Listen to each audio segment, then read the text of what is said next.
guys get some food? Yes, sir. All right, hopefully you guys use that as a refuel so we can finish camp strong. All right. This is Dr. Josh Nelson. Okay. We have the privilege of him being our, just for layman terms, strength and conditioning coach, but he's a lot more than that. And he'll explain kind of everything he does with, nutrition, weight room conditioning, applied performance, sports science, all that type of stuff. This guy's one of the best in the business, man. Our guys get better. Our first year here, we had one guy who ran under a seven flat 60-yard dash. Okay, our first year here.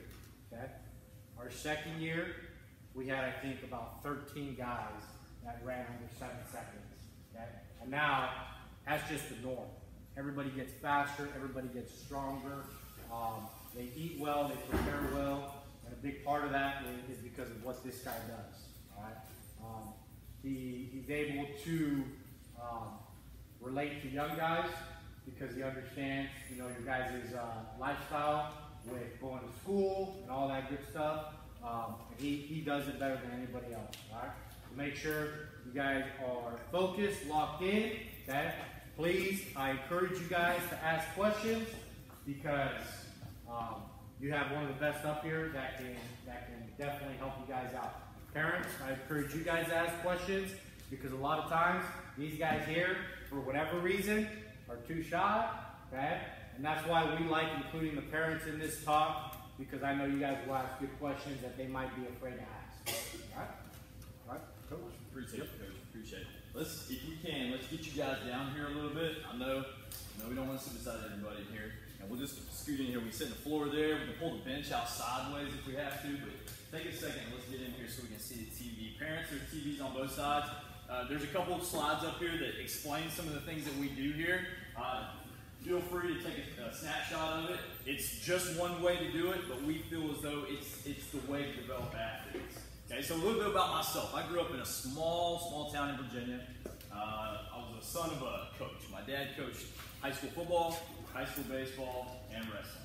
That's what I was around, was coaching. Okay, so then I went to play Division III baseball at a small college in Virginia, and the only thing I wanted to do was learn how to be a coach, and learn how to be a coach the right way. And coming from a small town, development of athletes was everything. We didn't have a ton of athletes, and in Division III level, if anybody's familiar with that, you don't have a lot of talent across the board, especially as compared to the Division I level. So you develop. Okay, you become an elite athlete when you develop, not because it's God's given right to your body. Okay? So then, I've been at Baylor for about 6 years. I've been everything from a strength coach for men's and women's tennis to volleyball, worked with soccer a little bit, track, some football back in the day, and now I'm with baseball. So I've been around some different things. Also, since 2014, I've been working in what we call our applied performance department, which is like sports science. Okay, so if you look on ESPN, the sports science, when they have all the little gadgets and the numbers and the figures, that's kind of what we do during the day before we come over here to the ballpark and train guys. And we'll talk about that in a little bit. But we want to think about performance as much bigger than just the weight room. Okay, the physical aspects of the weight room, there's been guys on campus, people in this room right now that I've had this conversation with. But if you go to any weight room in America, you're going to see the same things. You're going to see glue hands, you can see bars, benches, whatever. The only thing different is the colors and the logos. The other thing that's different is the people and what you do with it.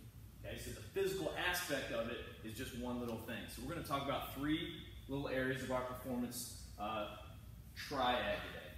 One is strength conditioning. We're going to spend a lot of time today talking about developing as an athlete. Okay, the second one is sports nutrition. And the third is what I mentioned as applied performance or sports science. I want you to think about sports science as just auditing, making sure that you're doing right. Okay, so I'm driving down the road and I look at my dashboard. That's the science. Okay, it tells me how my engine's running. That's how we want to think about sports science. Okay, got a little lag time here. So let's start off with a story.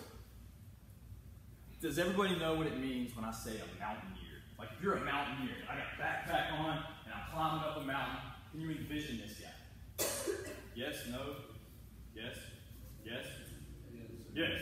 Okay, so there's this dude, he's got a pack on, it's like probably 90 pounds. He's got ropes, he's got chains, he's got crampons on his feet so he can get into the ice. He's coming up this mountain, okay? This mountaineer. That's what we want to think about in this example. So there's two different types of styles of mountaineers. One is an alpinist style. Okay, an alpinist style mountaineer, they drive up to the mountain, park their truck, and they're like, I'm going up, and I'm coming back today. It's really risky for an alpinist. Okay, it's really risky. This guy goes up and he comes down, he puts everything out on the table. There's no stopping. He either makes it to the top and gets back to the truck, or he turns around halfway. It's either done or it's not. There's no checks all the way up the hill. Okay, that's an alpinist style. And the second one is called the expedition style. So an expedition style, it's kind of small here. That is Mount Everest right there on the right. Mount Everest is climbing what we call expedition style. There's actually camps along the way. Okay, there's base camp. And it's crazy. Base camp's at 17,000 feet in the air. And then you go up to about 20,000 feet. Then 22,000 feet, 24,000 feet before you push to the summit. Okay, those checks along the way, those little secondary camps, third camps, those tertiary camps, what we like to call it. Okay, that's kind of how we train here. We go up, we stop and we check and assess. Then we go up or we come back depending on that test. It doesn't matter if it's good or bad, we're just assessing what we're doing here. Okay, so when we think about athlete development, when we think about getting better as an athlete, we want to be an expedition style mountaineer. We don't want to just shoot from the hip and go. We don't want to bet everything on one training modality and give it all and have to turn back around. We want to have safety points. We want to have checkpoints to go up to make sure we're actually doing it right. Does that make sense? Another way to think about this is with a microwave versus a slow cooker. Anybody ate food out of a slow cooker before? Also known as a crock pot. What does that food taste like? It's good, right? When you come home from school and mom's got some stuff in the crock pot, before you even go in the house, what does the garage smell like? Some good food. Then you go in the kitchen, it's just like, man, you can't replicate that with anything else other than a slow cooker. Okay? Now, microwave, I can cook the same food in a microwave. I can throw it in there, and it's done in 2 minutes and 30 seconds. But what does that taste like? Kind of rubbery, right? Not the crock pot. So training athletes, your development is just like these two examples. Okay? You want to shoot for the slow cooker. I want to go up slowly.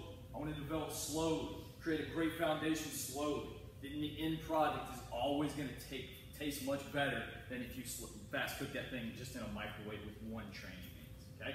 So how do we do that? We talked about the different checkpoints along the way up the mountain. This is a traditional athlete here at Baylor baseball athlete's career. Now, depending on the level of athlete, this may be a 3-year model. Why do I say that? Potential draft guys, they may come in, they may leave in 3 years. Okay, it may be a 2-year model. Why do I say that?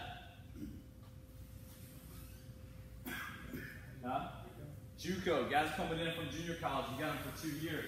So depending, our slow cooker model may be on high, it may be on low, or it may be on simmer, depending on how much time we got. But the main point about this is you got time. With this time, you can work on developing qualities. So within this model, let's say we got a 4-year model. We want to work on 5 athletic qualities throughout their time here at Baylor. Okay, so whether we're down here at the freshman level here, think freshman, or all the way up toward the advanced levels of like junior, senior, like draft eligible guys, they will fit on this pyramid. Okay, so when we first come in as freshmen, even all the way through that very first part of the freshman year, they're going to spend time in what's called work capacity. Okay, work capacity is basically just putting your body in different directions to handle more advanced levels of training. Okay, so examples of work capacity training: high volume, low weight. It may be body weight. It's learning how to run. Here at Baylor, we learn our Baylor warm-up. If you ask any guys that's been through this program, the Baylor warm-up is no joke. Okay? It is no joke because it is detailed. It is learning our culture. It has 210 yards of running and 59 reps in it. Well, that sounds nothing. It takes about 59 minutes to an hour and a half to get through that. That's the past 3 years. Day 1, when we learn to warm up, has ranged anywhere from 59 minutes to an hour and a half.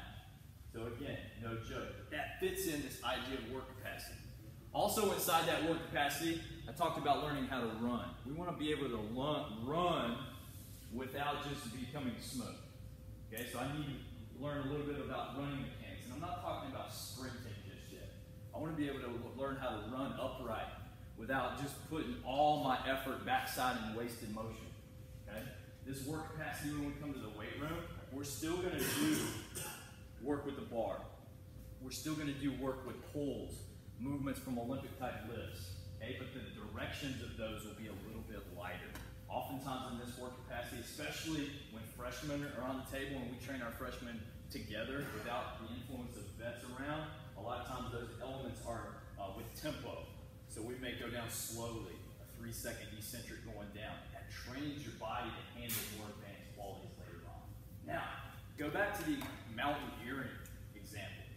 What happens if I don't spend time in this very bottom foundation and I just go all the way up to super advanced? What do I run the risk of then? Injury. If I don't have the ability to absorb weight going down, let's just use a squat for example. If I don't have the ability to decelerate that weight going down with knees out, butt back, chest tall, what happens if I load the intensity up? What happens if I load the velocity up? I'm just not able to handle that. Or I may be able to handle it for a small amount of time, but maybe not for long. Okay? That's our work capacity. Did anybody have any questions about work capacity? Okay, work capacity is also known as fitness. Fitness. I have to be physically fit in order to handle more detailed direction. The next one up on the pyramid is strength. Most of our guys move into a strength block during the fall semester. Okay, whether they're a freshman or whether they're a vet, we spend a lot of time in this max strength or strength block. Strength is characterized by heavier weight and lower volume. Okay, we spend a lot of time here still using our Olympic lifts and jumping, things that may be categorized as power, but that's not the main thing we're working here. We're working max strength, really without regard for speed. I want clean movement. I want to be able to absorb the load, turn it around, and produce force. Okay? In this strength block, our running volume goes down slightly. So when we're on the field and we're training, the running volume goes down. Why would I want my running volume to go down during this period of time? Anybody think about that? If the main thing about the strength block is to create force, why would I decrease running volume? Running volume being the amount that I'm running.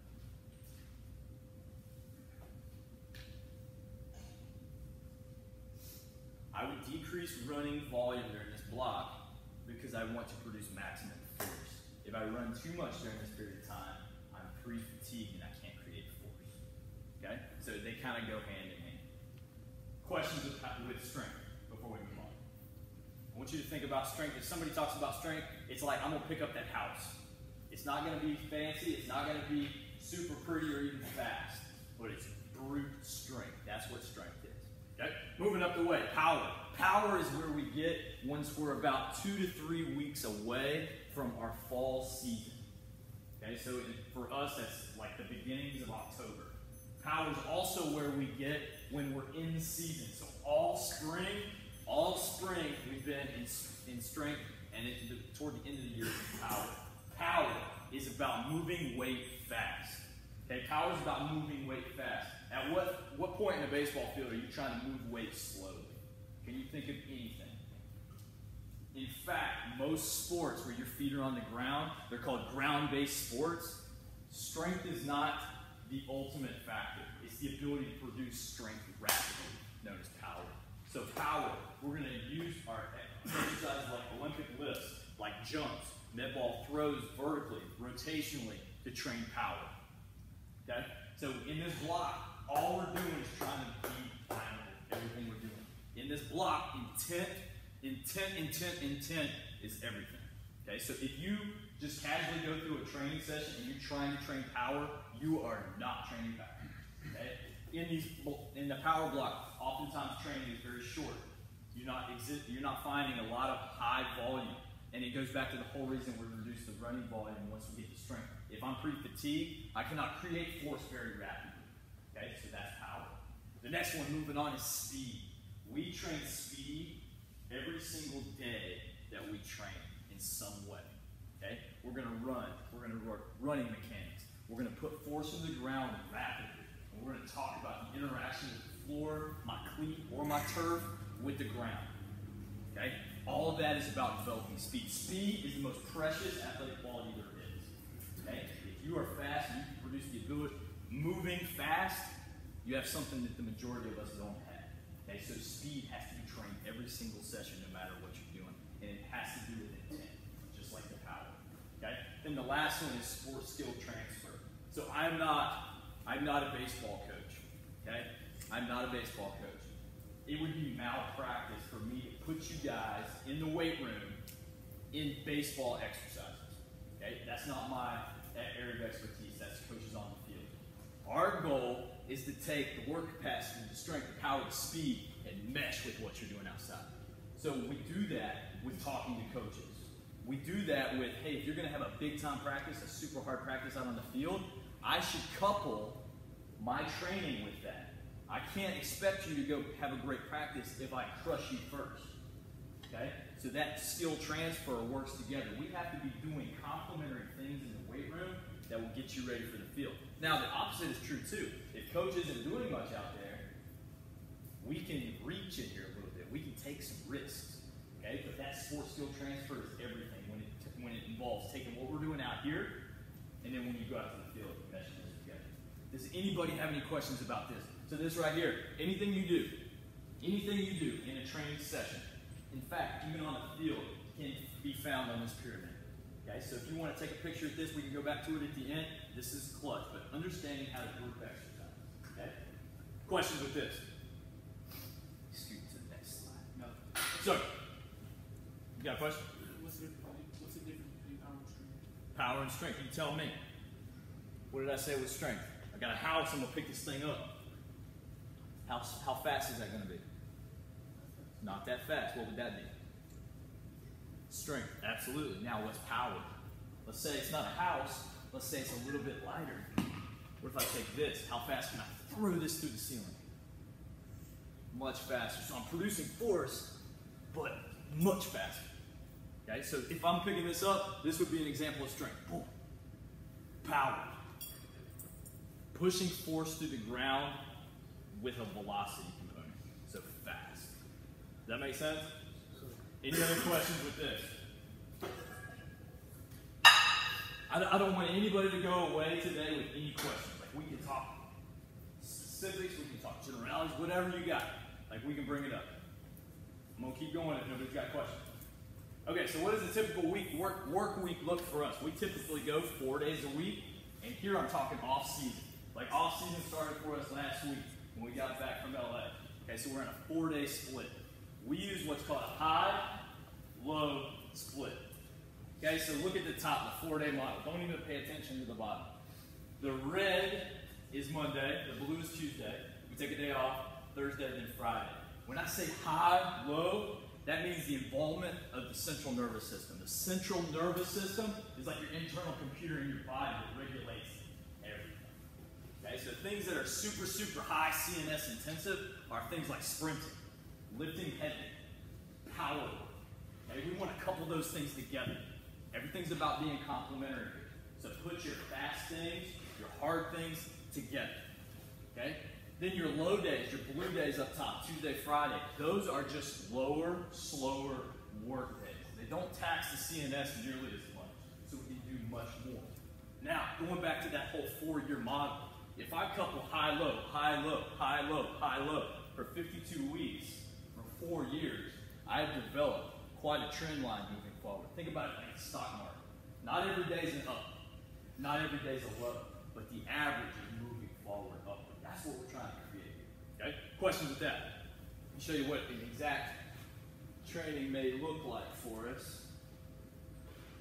So this right here would be like a field. So day 1, day 2, day 3, day 4. Remember, we got highs on day 1, day 3. May have sprints, day 1, day 3. Med ball tosses, day 1, day 3. And then plyometrics. Think about what I just said about that.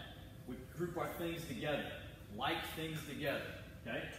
Still stay on day 1, day 3. In the weight room, once we get there, you're going to have power work, squat work, big heavy post chain, where post chain is like your butt and your hamstrings. We had both of those on day 1, day 3. Okay, now let's go back to Tuesday and Friday, those work days. What do those things look like? On these days, we have some low jumps, some runs, basically conditioning on day 2, day 4. You have a high, a low, a high, a low. We can definitely take a picture of this here in a second when we're done. Weight room, everything complements one another. Okay, so on days that we're going fast, we need to be lifting heavy. On days we're going slow outside, we need to be doing auxiliary work in the weight room. Everything is complementary and everything goes together. Got that? We'll come back to this and let you guys take a picture if you want here in just a second. Any questions with the physical? Any questions with the physical? There's a lot that goes into it. There's probably, Coach, how many people are over in the weight room? Probably 13. Tyler, how many strength coaches we got here? Maybe 13? Maybe more? There's a bunch of us over there. And every one of us are major nerds. Like, all we do is jam out and talk about it. All we do is read books and talk to people that are much smarter than us about how we dose athletes. Training is like a dosage of medicine. And if I give too much, it doesn't help the patient. If I give too little, it doesn't help the patient. It's optimal giving of a dosage. That's what training is. It's just plan. Okay, does anybody have questions with this? Got about maybe 5 slides, and then we're going to ask a bunch of questions if anybody has anything. Good? Okay, so common misconception here. Common misconception is that training, that workout on the baseball field, that work on the basketball court, wherever we are, builds us up. Nothing could be further from the truth. That is wrong. Training actually digs you a hole. Okay, training digs a hole because the body has been putting in work. So how do I get out of that hole? Nutrition, positive life habits, sleep. Okay, so another area, I talked about 3 different areas. We have strength conditioning, we have nutrition, and we have sports science. One of the most important areas that we have here is nutrition. And more importantly, the education around nutrition. Okay, in our nutrition department right here, you can see our top part there. If you guys came from I-35 over here, it's the little building overlooking the marina. That's our athlete-only dining hall. And our bank is what we call it. We call it the bank because as you train, as you participate in practice, as you go through competition, you take money out of the bank. The only way to recover is to put money back into the bank. So you need to go into the bank and put money back in your account. And that's done by eating, sitting here, fellowshipping with other people, talking, learning, recovering. Okay? All of our athletes, that's an Nalgene bottle. All of our athletes, when they come in, will get a Nalgene bottle. So our incoming freshmen, no matter where they go, have to have their bottle with them at every time, every second of the day. Okay, you guys are practicing right out there right now. It's hot. It's 90 plus degrees. As we move through the summer too, it's going to be hotter than that. It's going to be 100, maybe more than that come August when we're back on campus. If we do not have the ability to hydrate, and that's a habit. That's a habit. If we don't have the ability to hydrate, we're already behind the eight ball. Okay? We'll come to beast in just a second. This little spread right there is in the dugout. That's what we used a couple weeks, or actually last week when we were in the regional. So no matter where we are, we're going to have a fueling opportunity. So over here in the weight room, we have like a little fueling area. That's for recovery. It's geared toward recovery. There's fruit, there's protein, there's things of that nature over there. In the ballpark, there's a fueling station. It's actually getting renovated right now, a place where guys can just sit and develop, sit and talk, sit and recover by eating proper food. We usually eat pregame meal about 4 hours before first pitch. That is planned perfectly for what our guys need. You know, if it's a 12 p.m. noon first pitch, it's a different type of cuisine. If it's later in the day, it's different. If there's ever a time where we're playing a doubleheader, we got fuel. We need to think about food as fuel.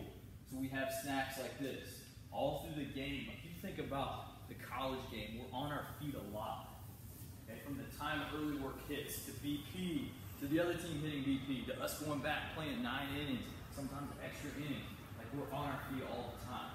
So we need to have fuel to put back in our bodies. So we will always travel and in the home situation have food as fuel around us. Okay? Our nutrition department, we have a wonderful staff of dietitians. We have 3 registered dietitians here on campus, and they use an acronym called BEAST. So to educate on what we're doing for nutrition. One stands for breakfast. Okay? Breakfast. If you are not eating breakfast every day, you're wrong. Breakfast, the word breakfast truly means to break a fast. Okay? What does it mean when I say fast? Not eating. So let's think about this. Let's say I ate dinner at 6 p.m. and then tomorrow I didn't eat breakfast, and then I finally came around to eat some lunch at noon. How long did I go without food? 18 hours. Now, let's say I jump in the truck and I'm like, I'm going to drive, I'm from Virginia, so I'm going to drive back to Virginia and I'm going to drive 18 hours, pretty close right there. How far will I go? Whatever's in my tank. It may be full, it may be half. But when it's out, it's out. Okay, so if I go 18 hours, I'm just running a risk.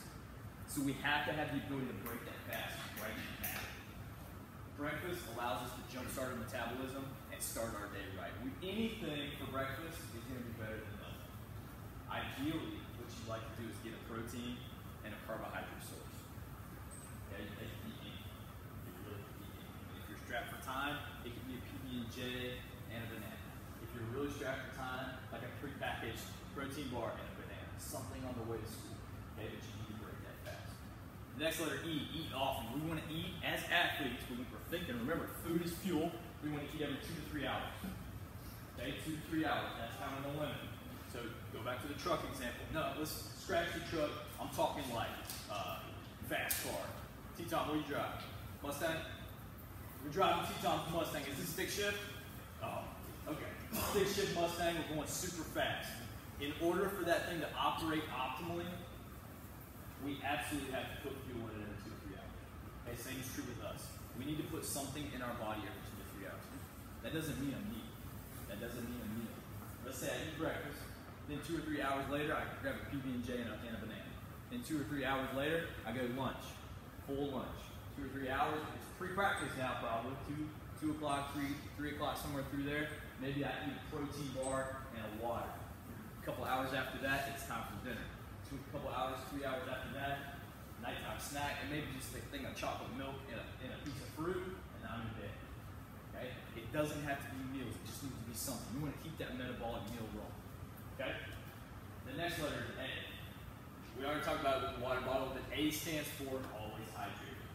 We want to be drinking fluids. Now, common question, what's the difference between Gatorade and water? Okay?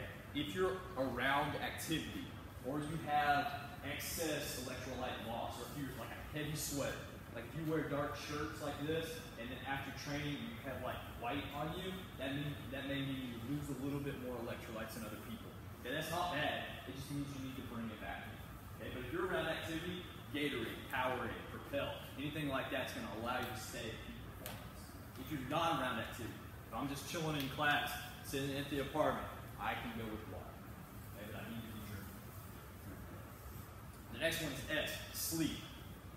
Sleep. Sleep is the most important supplement that you will ever take in your body. So many people, I'm telling you, every single one of our athletes is like, what do I need to take? What's the supplement? What's the magic thing?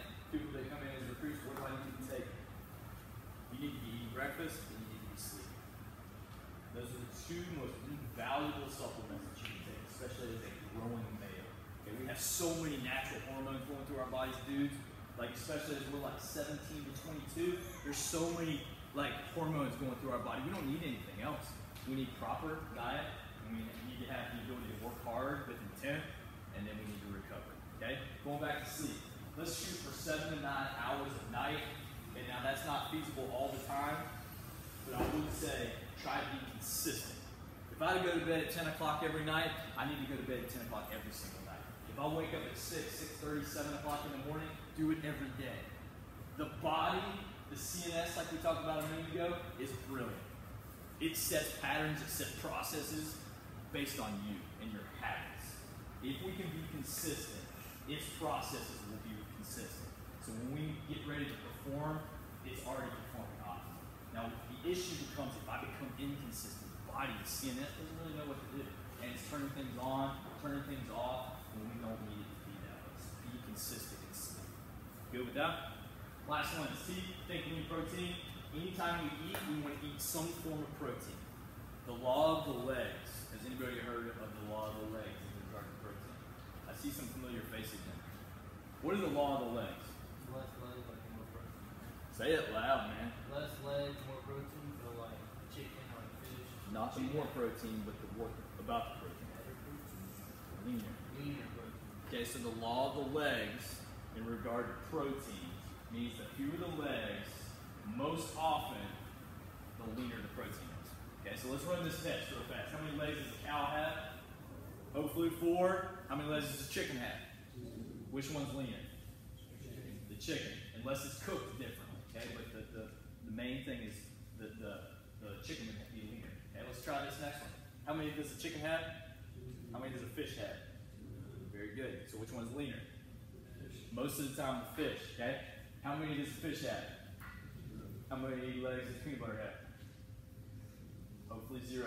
Okay. So sometimes you need to look at your protein sources. Protein can be peanut butter, maybe a little bit higher in fat, and maybe a little bit there, but a good source of protein for us, and also a good source of fat as we're growing. Questions with nutrition. All right, let's get a little nerdy here. So, applied performance, which I talked about earlier, is basically like a dashboard. Okay, so these are just some screenshots from some of our data from the year. It's kind of tough to just see what's up there, but I'll explain everything. This first one is from a system called Catapult. All of our guys that play on the field wear a little sensor in their shirt. Right here, it's about the size of like an old school Razor cell phone. Anybody remember what a Razor is? I'm dating myself. It's an old nasty flip phone, right? Okay, so it fits in their shirt right here, and we close it on every single day before they go out and play or practice, and it measures everything about their movement profile. Okay, so the top right there is player load. That's basically how hard practice was throughout the day. What we want is basically to start a certain period, and through the year we want it to stay similar. Okay? Really important here too, if someone experiences an injury, we can evaluate how much load is coming back to them. Remember, I talked about training being a dosage, like medicine. Okay? So with this player load, we can evaluate, are we giving them too much dose? Objectively, are we giving them too much dose? Are they ready for that? And then throughout the year, we can see if that's gradually decaying, moving forward, or staying about the same. The one at the bottom is max velocity. That's max velocity in miles an hour, just like a car. I talked about being a dashboard. This is literally just like your truck. Okay? So for our guys right here, won't even mention who this is right here, but basically that's every single day of this spring. And what we want to do, much like the top, we want to evaluate how his velocity is changing over time. Okay? In theory, you're like, oh, I want him to get higher and higher all the time. But that may not be the most positive thing for him. If he gets high too fast, maybe the body's not ready for that. But there's a gradual curve in which we want him to follow. The opposite is also true. What happens, like right in the middle of the year, if it starts just falling down? That may be a sign, a red flag, or a red light on the dashboard of the truck that something may not be right. And we can start to dig and uncover what's happening. Okay, so that's Catapult GPS that we use with our guys. Another thing, hits a little bit closer to home now for some of us, is this idea of wellness metrics. 2 days a week, our guys, all of our team, gets a survey sent to their cell phone. And they fill out a survey regarding their health and wellness for the past couple days. In season, we do it coming off of a series, and then going into a series, so Mondays and Thursdays. Questions there, just right up top, would just be like general wellness. How healthy are they? How are they feeling today? Nutrition is in there, sleep is in there. And what we can do as a staff is evaluate the general health of what's going on in our team. Okay, so looking at the top, what we'd like to see is a lower number. Okay, so our scale is 5 to 25. The lower, the better. So if 1 week pops up and our average for a team is like 17, 18, 19, we know that something's going on with the team. Okay, when we're traveling, when we're on the road, it's typically been a little bit higher. Around midterms and exams are always going to be a higher.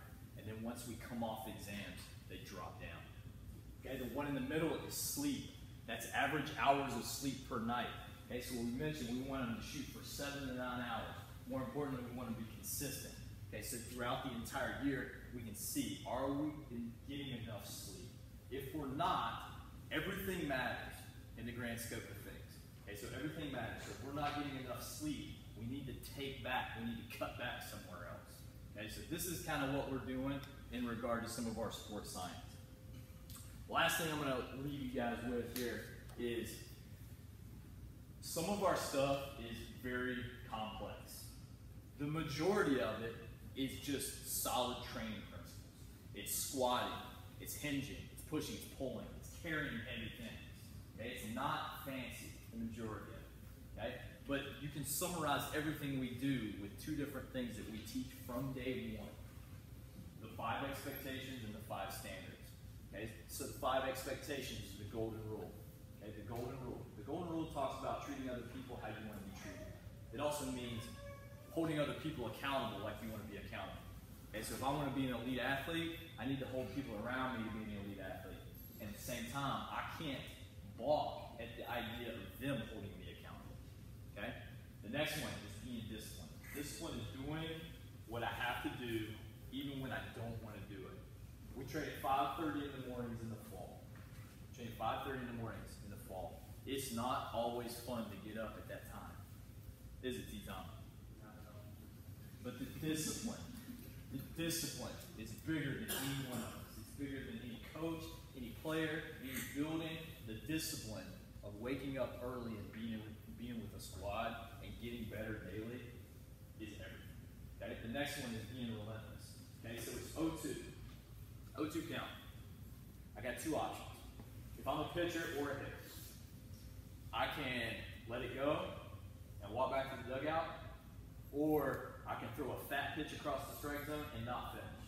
Okay? In order to be relentless, I have to, no matter what it takes, get the job done. If I'm a hitter and it's 0-2, I need to choke up, try to take it to right field. Okay? If I'm a pitcher and I'm 0-2, I'm finishing. I'm burying it. I'm winning this at-bat. Okay? Being relentless is everything, especially at this level. The next one, communicate. Communication has 2 different areas to it. Okay? Communication has to do with talking and listening. We have 2 ears for a reason. That's super cliche. I know we've always heard that, so I'm not going too much into that. But we need to be able to listen. Okay? The next part about communication is being proactive.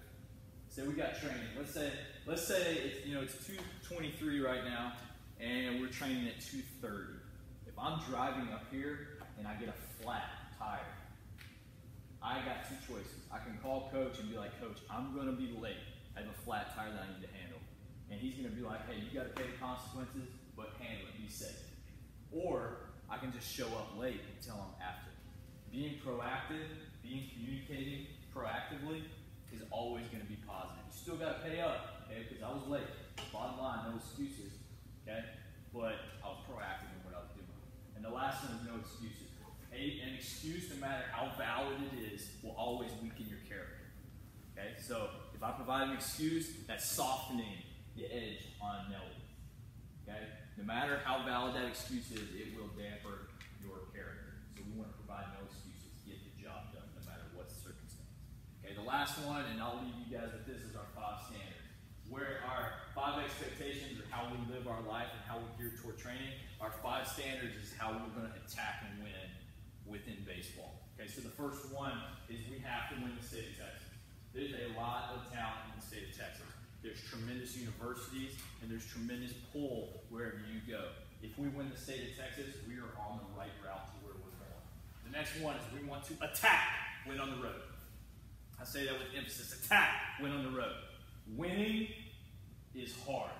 It does not matter what level you're in. It does not matter what event you're in. Life. Winning in life is hard. When you're on the road, you're already set. Okay? In order to put yourself even, you have to attack. You have to be aggressive. So when we're on the road, if we're in Fort Worth, we're in Austin, we have to attack when on the road. The next one is we're going to dominate at home. This ballpark right out here, no one just set foot on this field and us feel second fiddle to them. Okay? We need to dominate in everything we're doing, and that is a mindset. It starts with our mind. The next one, we have to think about being Big 12 champions. I mentioned winning is hard. You do not just fall into winning. You need to visualize, think about winning, think about being successful. And there's nothing wrong with that. And the last one, which goes along with Big 12 champions, is national champions. Okay? We're yet to get there right now. We need to continue to build. We need to continue to think. We need to continue to envision moving. For us, it's going to Omaha. For you, you need to think about, where am I going? Where do I want to go? Set your eyes, set your intent toward that. Anybody got any questions? Yes, sir. I'm trying to like gain weight and gain like muscle weight. What are the best ways to do that? Do you eat breakfast? Okay, what do you eat for breakfast? Depends. Like on weekends, I eat like eggs, sausage, Okay. like that. On weekdays before school, just like protein bar, cereal bar. Okay. Can you increase the caloric intake in the morning? So if you can just make a PB&J sandwich. One, the peanut butter and butter is going to be cheaper than the protein, so you get the protein bar, so you can have more of it. What kind of milk do you drink? Regular milk. Like 2%? I think so. Okay. Keep drinking that through the day to increase the amount of snacks. What's your sleep habits like? Usually go to bed around like 11, and then on school days wake up at 7. Okay. Weekends wake up later. Okay. So let me ask you this: can you get more sleep on the front end? I know you mentioned in the weekends. Like the weekends, it's nice to sleep in, but sleep that you can put on the front end by going to bed earlier will allow you to get a little bit more so than tacking on the end. The body enjoys that a little bit more so. So I would say just eat more. I know that's not fancy. Eat more and try to sleep a little bit more on that front side. And after that, I mean, you can think about the content of every single meal. Does every meal have a vegetable? Does every meal have a fruit? Fruit and veggies are high in water. That will automatically raise your total body weight up. Hydrating through the day. We need to make sure we're doing that and get a lean source of protein every single meal. Good. What we got? I know I put us right up to the time here. Does anybody want to go back to some of the slides we can kind of take pictures of, anything like that? Those are some of the things that we've done throughout the year. We can talk about training, we can talk about nutrition. Anybody have, yes sir? I know you're talking about that, the stress thing. So if the stress is higher, do y'all like taper down the training, or do y'all just the training and push? It depends on the time of the year. So if it's in season, what's the main thing? Training or competition? Competition. So if we saw an indication of high stress in season, you may be able to taper the load down in the weight room. In the off season, what's the most important thing? Trying to get better, moving forward physically potentially, so we don't necessarily have to perform on the field as much. So you may not adjust it as much because you got a little bit more time to risk. You got a little bit more time you can get back there. So it depends on the time of the year. But in a perfect world, yes, we will. All good? Thank you guys so much. Y'all have a great day. Hydrate up and out and warm.